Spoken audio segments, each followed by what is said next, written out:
The starting point is to decide on your financial goal. You must have a definite financial goal. It is not enough to say that you want to make more money. That is not a goal. It is vague. Goals are specific. How much are you earning now? How much would you like to earn? And when would you like to achieve that level of income? Nothing becomes dynamic until it becomes specific. Specificity is critical if you want to move from where you are. Define exactly where you're going. Give it a deadline. It may be 6 months or 1 year.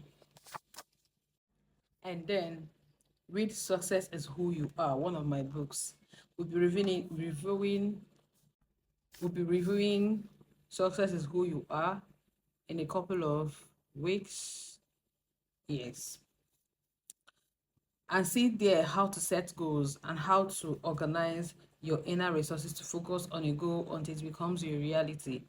You will see how to write goals on paper and stick them on the wall, or cut pictures from newspaper and magazines and stick them on the wall in your room so you can see them every day. You will see also how to write a check in your name and stick it on the wall where you can see it daily, and you will see how spiritual proofs of how God changed people's lives through those methods.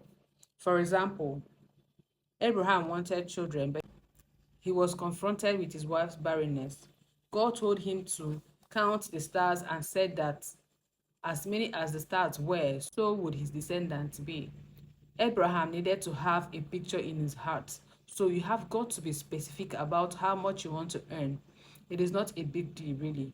Somebody is earning that kind of money already. All you need to do is simply obey the principles of goal setting. For example, I describe the basic principles as the ABC of goals.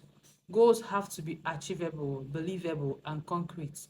If the moment you write a goal and give it a deadline and you know that it is unrealistic, you have failed before starting. A goal has to be believable.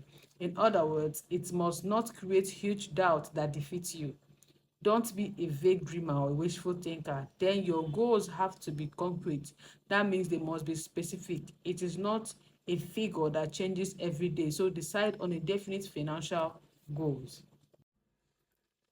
Now, on a practical note, get a job if you're not working. If you're not earning any income, the first thing to do is to get a job or create a job for yourself. You have to be earning something.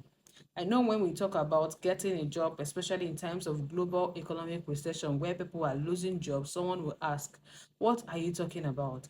This is where the battle begins. You have to be willing to run against the culture if you want to rise. Do not take what is said in the news and accept it as your reality, for we walk by faith, not by sight. Second, I am aware that when we talk about getting